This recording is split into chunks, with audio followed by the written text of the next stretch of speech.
the small, dusty village of Good Luck, where red sand painted every footpath and hunger danced in many homes, lived a young girl named Grace. She was only 22, but her eyes held the weight of 100 lifetimes. Since her mother died 5 years ago, Grace had known no peace. Her father, Mr. Obi, had changed. Once a kind farmer, now a cruel drunkard. And as if that wasn't enough, he married a wicked woman named Mrs. Jane, who hated Grace with everything in her. They made her cook, fetch firewood, sweep the compound, farm from dawn till dusk, and sleep without food. Everyone in the village pitied her, but no one dared to speak. Nobody wanted to face Mr. Obi madness. Then came Solomon, a young man from the city. His clothes were old, his shoes had holes, but his eyes were sharp. He had been working on Mr. Obi farm for 3 months, clearing bushes, planting cassava, carrying heavy loads from morning till evening. But after all the work, Mr. Obi refused to pay him. "Next week, come tomorrow. I'll pay you when I sell something," he kept saying. But nothing ever came. One hot afternoon, Solomon came to the house, tired and angry. "Sir, please, I need my money today," he said. Mr. Obi scratched his head and looked around. His eyes fell on Grace, who was sweeping the compound with a tired face. Then he laughed wickedly. "You want money?" he asked. "Yes, sir. I worked for 3 months. Please pay me," Solomon replied. "Well, take that girl instead," Mr. Obi said, pointing at Grace. Solomon was confused. "Take who?" "My daughter. She's good for nothing. Let her go with you to the city. That is your payment." Grace's heart broke. She dropped the broom and looked at her father. "Daddy, please, no." "Shut up," he shouted. "You should be happy someone wants you." Mrs. Jane folded her arms and smiled. "Good, let her go. One less mouth to feed." Grace fell on her knees, begging, crying, shaking her head. But nobody cared. Nobody listened. Solomon looked at her. She was broken but still very beautiful, not just on the outside, but something in her spirit touched him. "She's beautiful," he said under his breath. "What did you say?" Mr. Obi asked. "I'll take her," Solomon replied. Just like that, Grace's life changed, with tears in her eyes. She packed her clothes inside a black plastic bag. Nobody hugged her, nobody prayed for her. Her little half-brother Sam stood behind the house, crying as he waved goodbye. And Grace followed Solomon to the city. The journey to the city was long and tiring. The bus passed through many towns, trees, and dusty roads. Grace sat close to the window, staring outside. She wasn't sure how to feel. She had just left the only home she knew, even though that home was full of pain. She had no idea where she was going or what would happen next. But deep inside her heart, she prayed, silently. "Lord, please don't let this man be wicked like my father. Please give me peace. I'm tired." Solomon didn't say much during the journey. He just kept looking straight ahead, thinking deeply. Every now and then he would glance at her and sigh. She looked so tired, so small, like someone who had carried too much pain on her shoulders. Finally, they reached the everywhere, looked different. Tall buildings, cars with shining lights, people walking fast, noise everywhere. Grace held her bag tightly, trying not to look confused. She had never been to the city before. They took a small tricycle to the end of a quiet street. Solomon paid the driver, then led her down a short path lined with flowers. Then he stopped in front of a big black gate. He knocked. A few seconds later, the gate opened slowly. Grace gasped. Her mouth opened, but no words came out. The compound was wide and clean. The main house was painted white and looked like something from a movie. Flowers were neatly planted by the walkway, and there was even a small fountain in the corner. They passed the main house and stopped at a small but neat building behind it. It had one bedroom, a sitting room, a small kitchen, and a bathroom. It was called the boys' quarters. "This is where I live," Solomon said with a smile. Grace looked around. The place was clean and peaceful. "I just got a job a few days ago as a security guard," he continued. "The owner of the house is very kind. She gave me this place to stay for free." Grace looked at him, surprised. "Really?" "Yes," he nodded. "She lives in the main house with her only son." He said, "I can stay here as long as I keep the compound safe." Grace looked at the small house again. It wasn't as big as the main building, but to her it felt like a palace. It had a roof that didn't leak, a door that locked, and a bed with clean sheets. It was far better than the mat she used to sleep on in the kitchen back home. She smiled faintly for the first time in a long time. "If this is God's purpose for me, then so be it," she said quietly. Solomon looked at her. "Are you okay with it?" She nodded. Yes, I have peace. I have not felt this in a long time. 2 days after they arrived in the city, Grace woke up to the smell of something nice coming from the small kitchen. He opened her eyes slowly and looked around the room. The morning sun was gently shining through the window. It felt peaceful. She sat up and stretched her arms. For the first time in years, she had slept peacefully. No shouting, no beatings, no fear, just calm. She stepped into the kitchen, and there was Solomon, turning something in a frying pan. "Good morning," she said quietly. He turned with a smile. "Morning, Grace. I made breakfast. Hope you slept well." She nodded. "Yes, like a baby." They both laughed lightly. After breakfast, Solomon said, "Get dressed. I want you to meet someone." "Who?" Grace asked curiously. "You'll see. Just wear something simple and neat." She went back into the room and wore a soft gown Solomon had bought for her. She brushed her hair and came out, her heart beating fast. They walked out of the boys' quarters and followed a short path that led to the main house. When they got there, the tall black door opened, and an elegant woman in her late 50s stood at the entrance. She had kind eyes and a calm presence. "Good morning, Ma," Solomon greeted. "Morning, Solomon. Now, who's this beautiful young lady?" "This is Grace, my wife," Solomon replied. Mrs. Coker looked at Grace with warm eyes. "So this is the wife you spoke about. She's lovely. Come inside, my dear." Grace stepped in carefully, her eyes wide. The living room was neat and shining. Everything looked expensive. Mrs. Coker held her hand gently. "You're welcome, Grace. I like you already. You have a sweet spirit. I'm happy Solomon brought you here." Grace smiled shyly. "Thank you, Ma. You can call me Mrs. Coker. Feel free, okay? This house is big enough for peace. If you need anything, let me know." "Okay, Ma," Grace replied. After a short chat, they returned to the boys' quarters that evening. After cleaning the small kitchen and arranging the room, Grace sat on the edge of the bed thinking. Solomon was seated on the floor, fixing a loose handle on the wardrobe. "Solomon," she called gently. "Yes? Can I tell you something?" He looked up at her. "Of course," she sighed, playing with her fingers. "When my father said I should follow you to the city, I felt useless. I felt like I was thrown away, like I didn't matter to anyone." Solomon stood up slowly, his eyes on her. "I thought maybe you would be worse than him. Maybe when we get here, you would start shouting at me, beating me, or treating me like a slave." Her voice broke a little, and tears filled her eyes. "But you didn't. You gave me peace.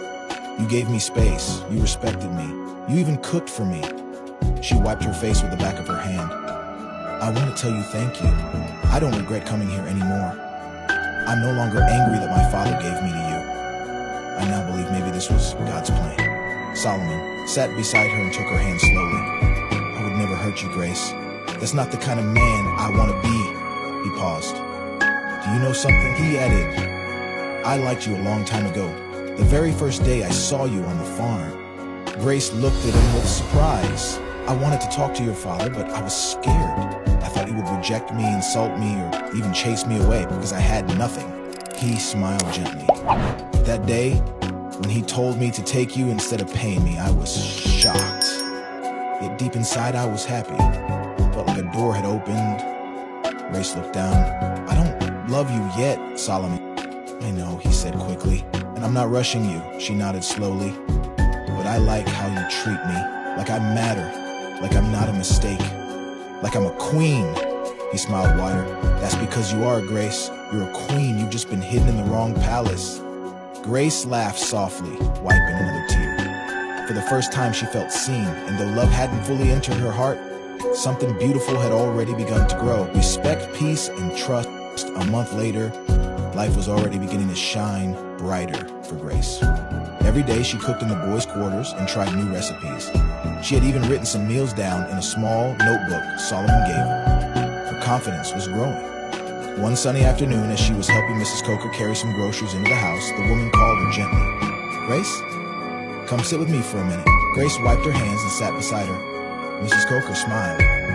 "Do you know Solomon told me something sweet about you?" Grace looked at her, confused but curious. "No." "Yes," Mrs. Coker nodded. "He said you're a great cook, and I agree. You have been helping around, and I see your heart. You are humble and hardworking." "Thank you, Ma," Grace said shyly. Mrs. Coker continued. My cook has traveled overseas with her family, and now I need someone I can trust to take her place. And I've been watching you closely, my dear. I believe you are the right person. Grace's mouth opened in shock. Her eyes began to water. Ma, thank you so much. You're so kind. God will bless you. I don't even know what to say. Mrs. Coker patted her hand. You deserve it. You're a good girl. Still shaking with joy, Grace wiped her face quickly. Ma, can I tell you something? Of course, my child. I've been looking for a way to earn money, not just for clothes or anything else. I want to go to school. I want to further my education and go to university. Mrs. Coker's face lit up immediately. You want to go to university? Yes, Ma. I stopped after secondary school because of family issues, but I love learning. I really want to go back. Mrs. Coker reached over and gave her a warm hug. My child, I love education. I love girls that love school. That is a beautiful dream, and I'm proud of you. Grace felt her heart swelled with happiness. Thank you, Ma. Thank you so much. As soon as she finished helping in the kitchen, she rushed back to the boys' quarters, her slippers making soft sounds as she ran. Solomon, Solomon, she shouted with excitement. He came out of the room, surprised. What is it? Why are you shouting like that, Solomon? You won't believe what just happened, she said, smiling from ear to ear. Mrs. Coker said I should become her new cook. Wait, seriously? Solomon asked, his eyes wide. Yes, and she said she'll be paying me every month. I also told her that I want to go to university, and she was so happy. Solomon pulled her into a hug. That's my wife, my working class wife. Grace laughed, blushing. Oh, Solomon, don't start. No, I mean it, he said, holding her hands.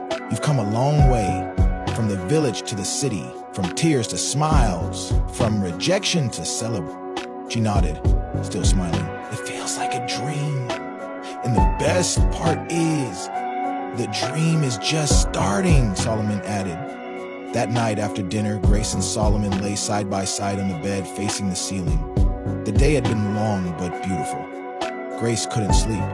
So many thoughts were running through her mind. After a long silence, she turned slowly and looked at Solomon. Solomon, she called gently. Yes, he replied, still looking up. Can I ask you something? Anything, he said, turning to face her. Grace took a deep breath. Why haven't you, touched me since I came here? Solomon blinked, surprised. He didn't expect that question. Grace continued, we're married. If it was another man, maybe he would have done it the first night I entered this house.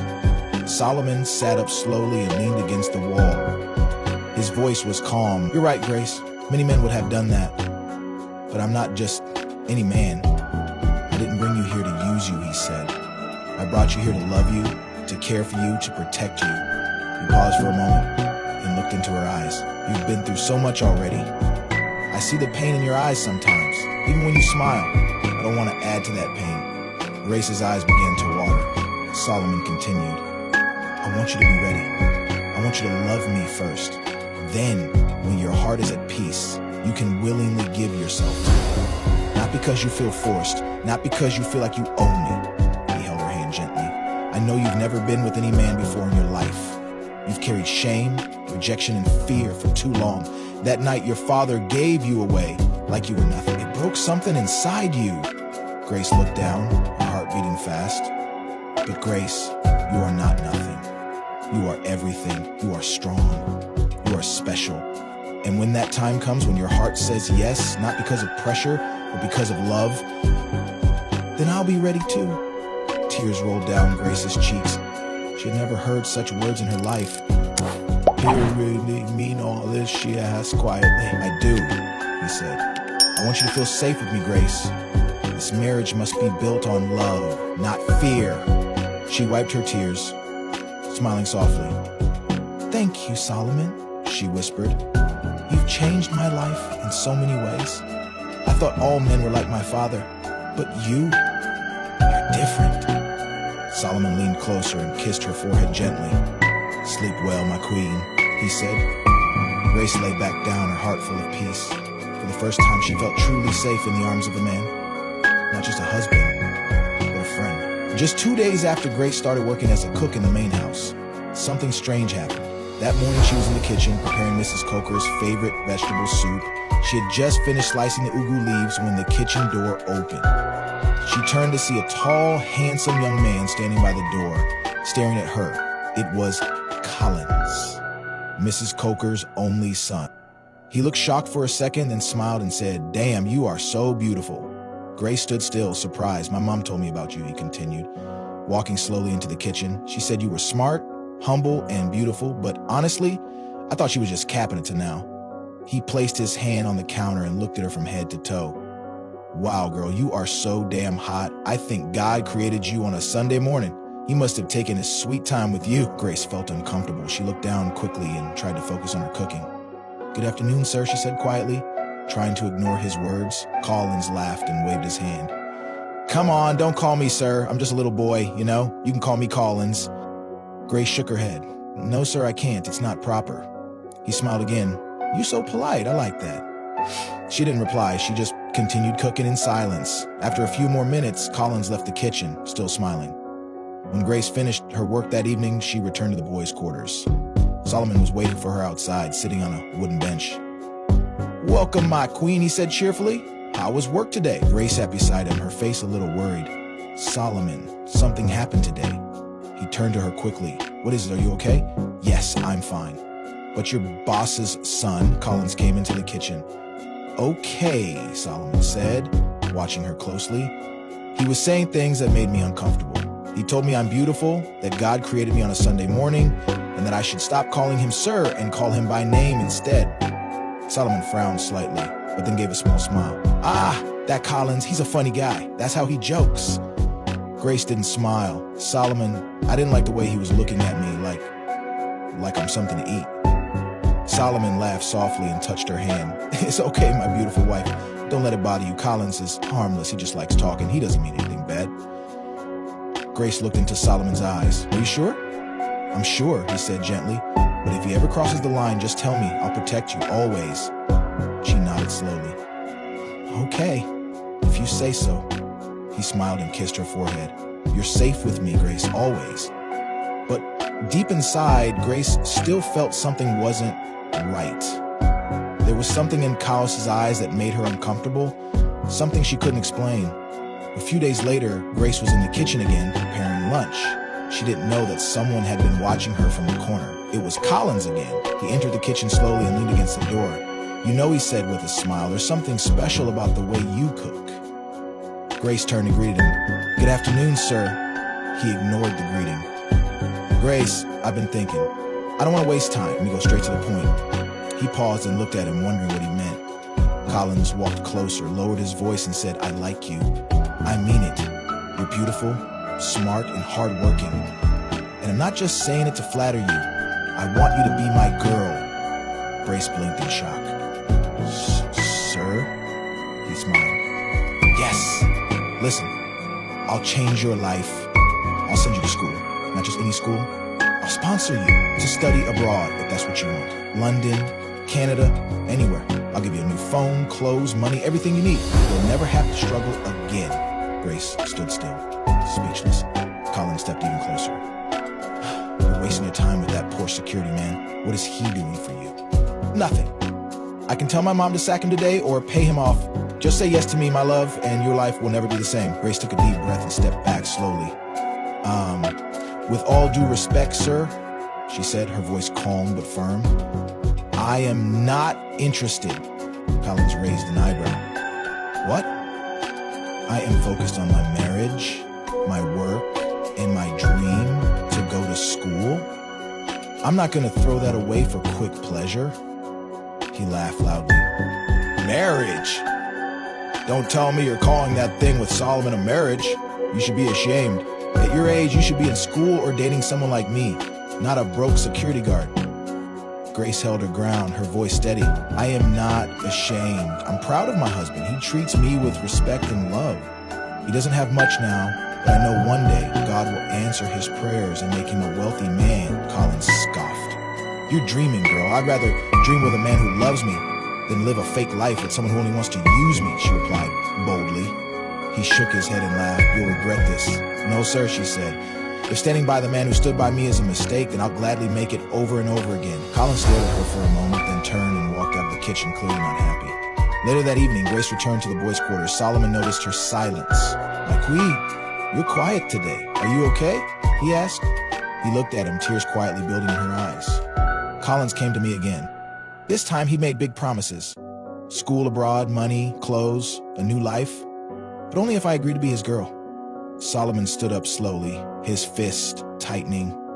He said he can pay you off or tell your mother to sack you, just to take me for himself, Grace added. Solomon's eyes darkened with anger, but he calmed down when he saw her face. What did you tell him? He asked gently. I told him no. I told him I am not interested. Told him I believe in you, in us. I know one day God will bless you. Solomon looked at her. Touched beyond words, he pulled her close and held her tightly. Thank you, Grace. Thank you for standing by me, she smiled, wiping a tear from her cheek. You stood by me first. Now it's my turn. That night, they prayed together before sleeping. The next day, Grace woke up early, but her heart was heavy. She was tired of pretending, tired of smiling, when deep down she was uncomfortable. Colin's words kept ringing in her head. She had tried to ignore him. She had tried to keep it to herself, but now she had had enough. She walked straight to the main house and knocked gently on the door.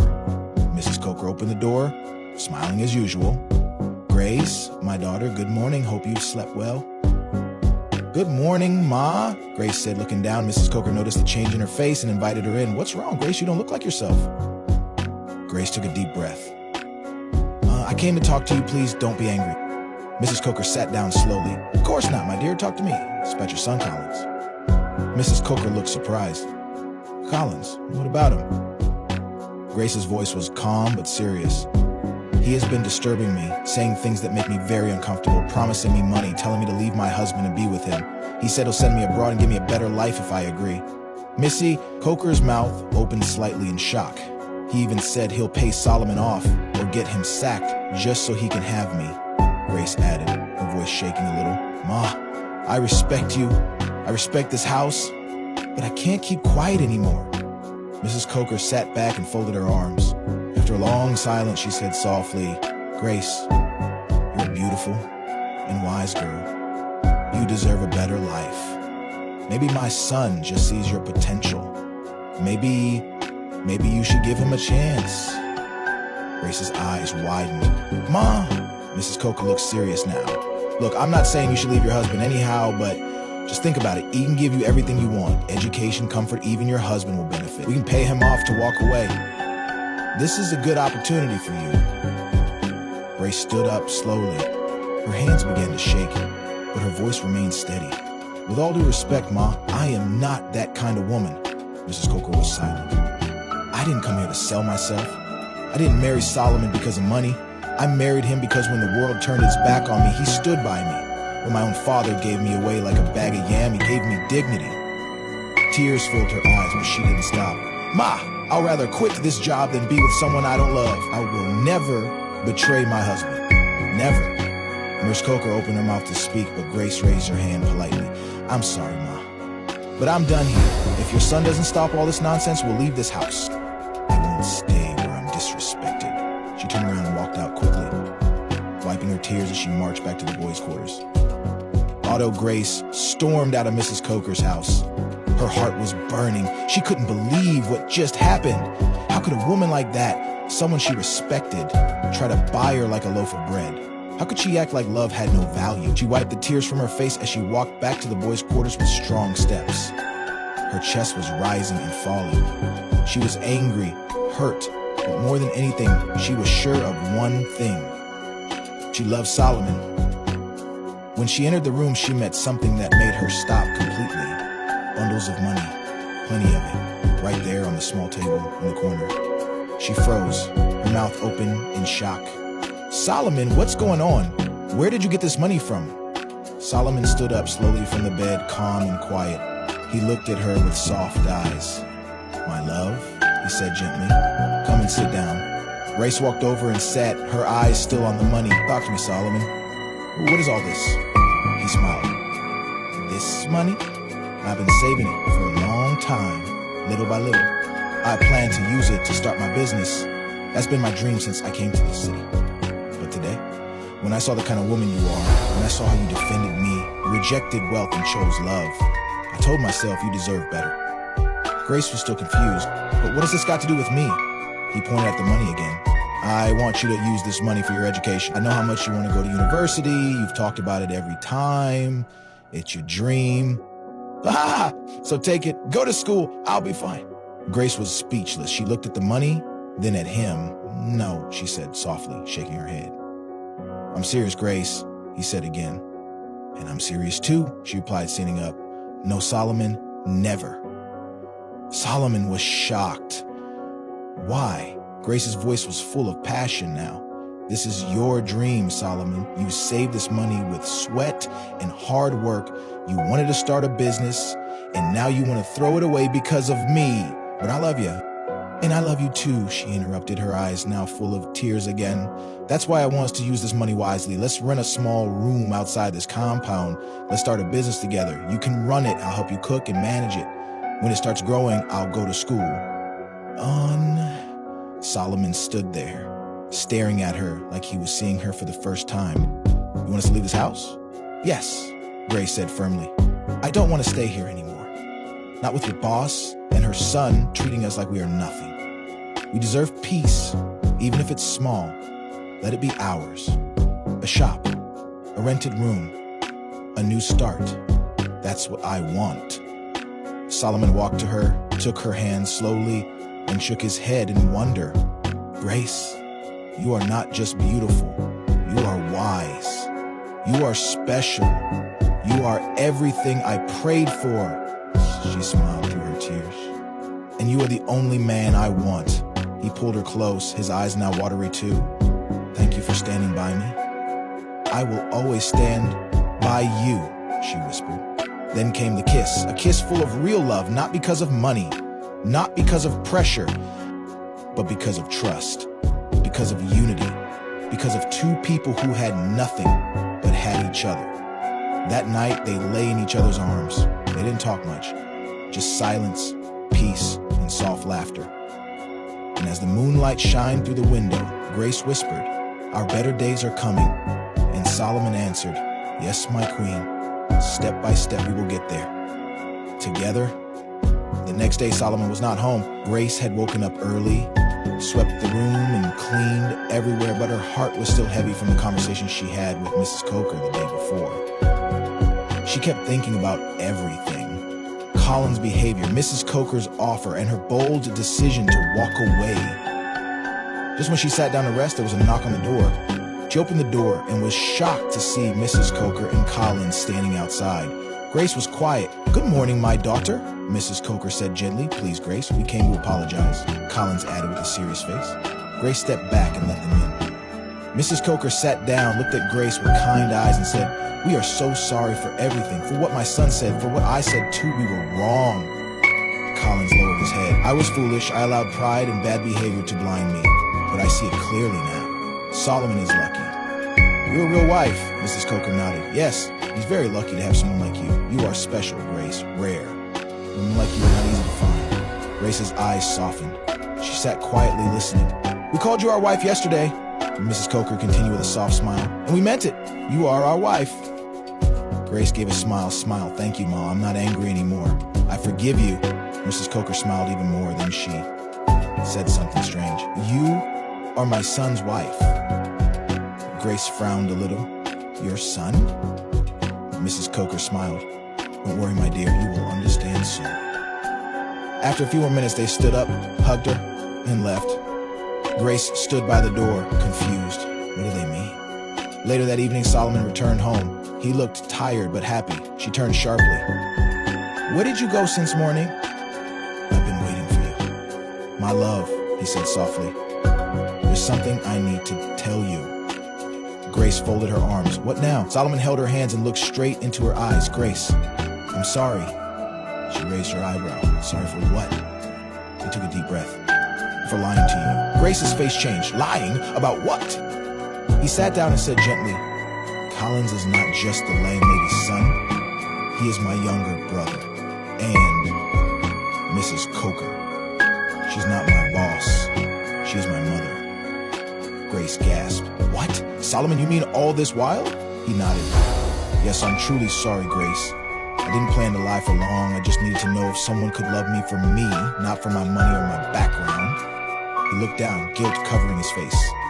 I've been heartbroken too many times. Women used to pretend to love me, but they were only after my wealth.